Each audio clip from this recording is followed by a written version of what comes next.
Primeira leitura de Parashat Vayeshev, e sentou Yaakov na terra da moradia do seu pai, na terra de Canaã. Depois que falou tudo como foi a habitação de Esaú, sua descendência, de maneira bem resumida, falou esse, porque não eram importantes, não tinham o que falar, o que explicar tanto como foi, e as guerras, como que eles expulsaram o Hori. E vem falar de Yaakov com as suas descendências de um caminho bem comprido, todas as coisas que levou, as causas, as consequências, o que foi levando eles para o Egito, o que aconteceu, porque são importantes perante a Kadosh Baruch Hu para prolongar. Assim a gente encontra também nas 10 gerações de Adão até Noah, só fala esse gerou esse, gerou esse, gerou esse. Quando fala de Noah, entra, prolonga e fala a história toda do dilúvio e tal. Aí de Noah até Abraão fala esse gerou esse, esse gerou esse. Quando chega Abraão, fala bastante. Um exemplo de uma pedra preciosa que caiu na areia. Então você vai mexendo na areia, você mexe na areia, e peneira, até achar a pedra. Você achou a pedra, você esquece todas aquelas rochinhas, aquelas pedrinhas, aquelas areias e pega a pedra preciosa, não se toca mais naquilo. A mesma coisa aqui. Outra explicação, o que quer dizer Vayeshev Yaakov? Esse vendedor de linho, um exemplo, um vendedor de linho entrou com seus cavalos carregados de linho. E aí o Perrami, que pode ser a pessoa que trabalha com carvão, ou o ferreiro, estava espantado e falou, onde que vai entrar esse linho todo? Aí um esperto estava lá e falou, olha, se uma faísca sai do teu mapur, de que você assopra para poder fazer a faísca, ou para poder acender o carvão, ou seja o ferreiro, tem explicações diferentes aqui, mas uma faíscazinha tua queima isso tudo. A mesma coisa, Yaakov viu todos esses chefes, todas essas famílias sendo de Esaú, quem será que vai poder conquistá-los? Todos esses. O que está escrito? Ele, Todot, Yaakov e Yosef. A gente vai ver quem são os descendentes de Yaakov e Yosef. Ou seja, basta um pouquinho, uma faísca tua. Como está escrito que a casa de Yaakov é o fogo, e a casa de Yosef é a chama, e a casa de Esaú é a palha. Então, uma faísca sai de Yosef e queima tudo isso. Ou seja, quando o povo de Israel está cumprindo os mitzvot, está certinho, então os nossos inimigos se caem perante nós. Esses são os descendentes de Yaakov e Yosef. Tinha 17 anos, ele estava pastoreando junto com seus irmãos do rebanho, e ele era jovem, ele era amigo dos filhos de Bilhá, filhos de Zilpá, esposas do seu pai, e Yosef trouxe a contagem, ele contava, falava as coisas ruins dos filhos para o pai deles. Vamos já entender. Eis um descendente de Yaakov, ou seja, qual foi a história que aconteceu para eles irem morar no Egito e ser escravo, tudo isso. A primeira história é que Yosef tinha 17 anos e acabou acontecendo que ele foi vendido, a história toda que a gente vai ver, e acabaram isso rolando para chegar no Egito. Isso seria a explicação puxada literal, para poder combinar as coisas, cada coisa no seu lugar. O Midrash diz que quem são os descendentes de Yaakov é Yosef, ou seja, a conexão mais forte é com Yosef. Por quê? Primeiro que toda a ideia de Yaakov era trabalhar pela Rachel, e por conta disso acabou que ele casou também com a Leá e tudo isso, então acabou nascendo todos os outros filhos, mas o principal são os filhos de Rachel, Yosef e Benjamim. Também porque o rosto, as feições de Yosef pareciam com Yaakov, também porque o que aconteceu aconteceu com Yosef. Esse foi odiado, esse foi odiado. Esse o irmão queria matar, esses irmãos queriam matar. Esaú queria matar Yaakov e os irmãos vão querer matar Yosef. E assim várias coisas que o Midrash conta. Outra explicação, o Midrash fala que quer dizer Vayeshev, ele quis sentar, ele quis se acalmar com tranquilidade.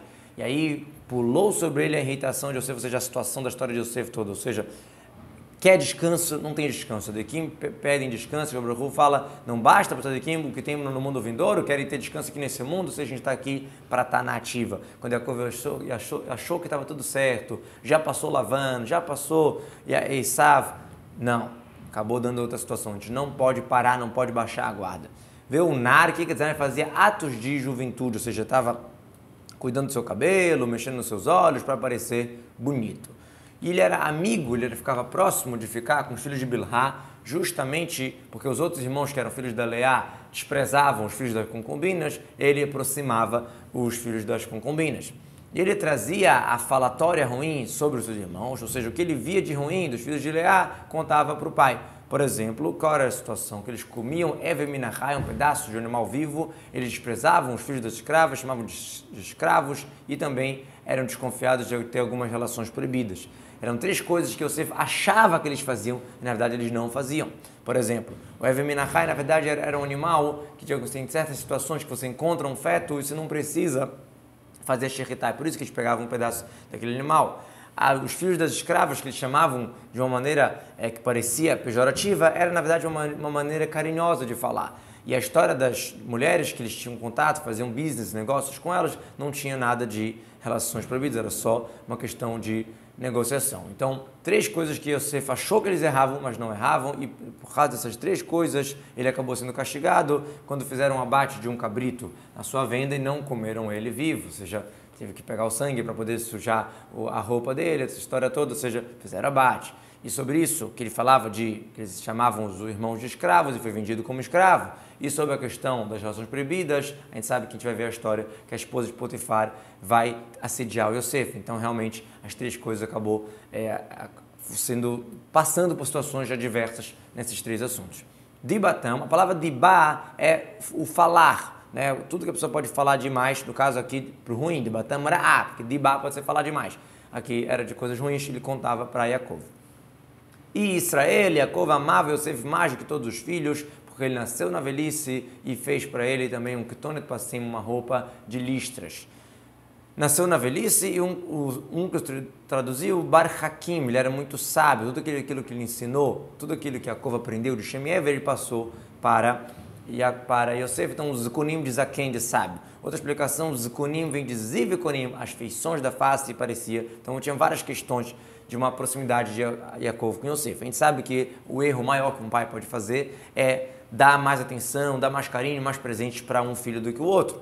Mas aqui, Yaakov, era necessário ele dar esse presente dessa roupa listrada para Yosef, exatamente porque, como iam ser 12 filhos, alguém ia ser o próximo líder. Tinha que ter alguém que ia ser o próximo líder, não pode ser 12 cabeças. Então, esse líder era Yosef.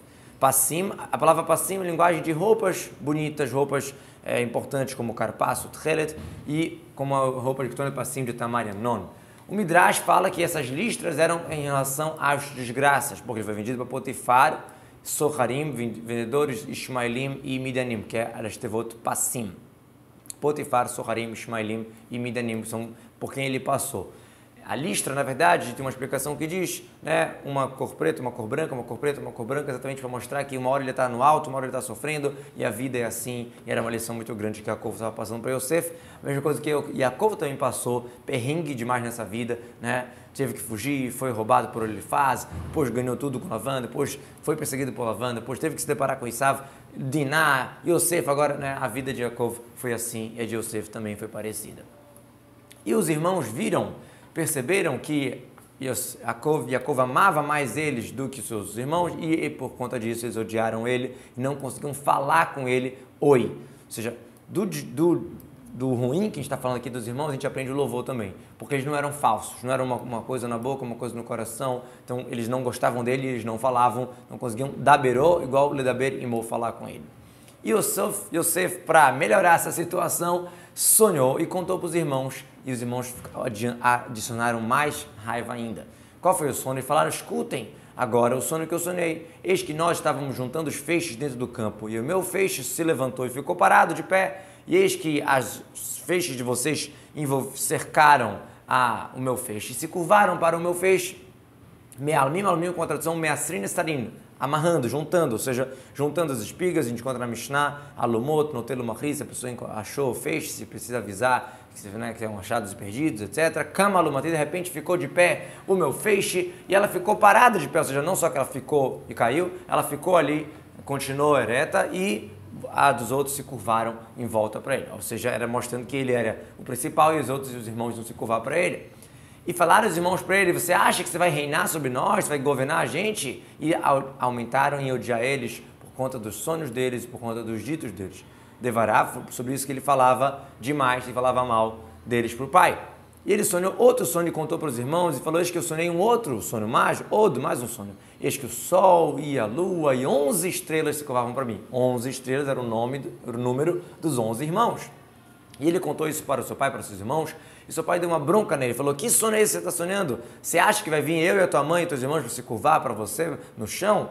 Ou seja, depois que ele contou para os irmãos, contou novamente para o pai, e o pai, né, deu bronca porque ele percebeu que ele próprio estava colocando ódio sobre si mesmo. Quando a pessoa fala demais sobre si, às vezes ele traz bronca para si mesmo. Então, ele falou, não, para com isso. Você acha que vai vir eu e sua mãe? A mãe de Yosef já tinha falecido. Na verdade, isso era para Bilhá, que acabou cuidando de Yosef como uma mãe. Os sábios aprendem outra coisa aqui, que não tem um sonho, que não tem algo que é fútil, ou seja, o sonho era verdadeiro, mas isso da mãe não, porque essa parte não ia se concretizar.